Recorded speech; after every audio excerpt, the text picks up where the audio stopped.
नमस्कार और स्वागत है। आज हम एक ऐसे विषय पर बात करने वाले हैं जो हम सबके जहन में कहीं ना कहीं तो रहता ही है, पाप।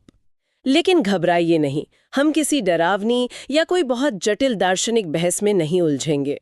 आज हम इसे गरुड़ पुराण के नजरिए से समझने की कोशिश करेंगे, जो इस पर एक बहुत ही सीधी और साफ तस्वीर पेश करता है।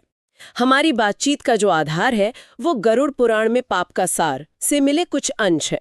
और आज हमारी इस पड़ताल का मिशन ये समझना है कि ये प्राचीन ग्रंथ पाप और पुण्य का कंट्रोल किसी बाहरी शक्ति के हाथ में नहीं, बल्कि हमारे अपने मन, वचन और कर्म में कैसे देता है। ये डर से ज्यादा व्यक्तिगत जिम्मेदारी की बात है। तो चलिए इसको खोलकर समझते हैं। गरुड़ पुराण की सबसे पहली और बुनियादी बात क्या है? आखिर ये पाप है क्या चीज? इसकी परिभाषा जितनी सीधी है उतनी ही गहरी भी।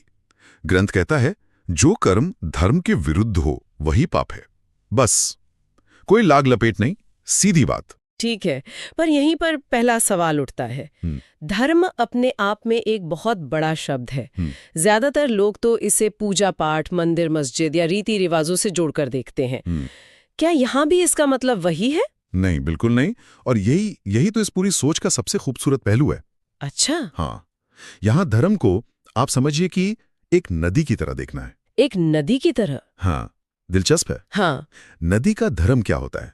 बहना है ना, शीतलता देना, अपने किनारे बसे जीवन को सींचना। हाँ। वैसे ही इस ग्रंथ के हिसाब से मनुष्य का धर्म है सत्य, करुणा, दया और परोपकार के साथ जीना। ये इंसान का एक स्वाभाविक प्रवाह है। तो जो भी कर्म इस स्वाभाविक प्रवाह के विरुद्ध जाता है वही पाप है, जैसे नदी में जहर घोलना। अच्छा, तो इसका मतलब ये हुआ कि पाप की परिभाषा का लेना देना किसी भगवान को नाराज करने से कम है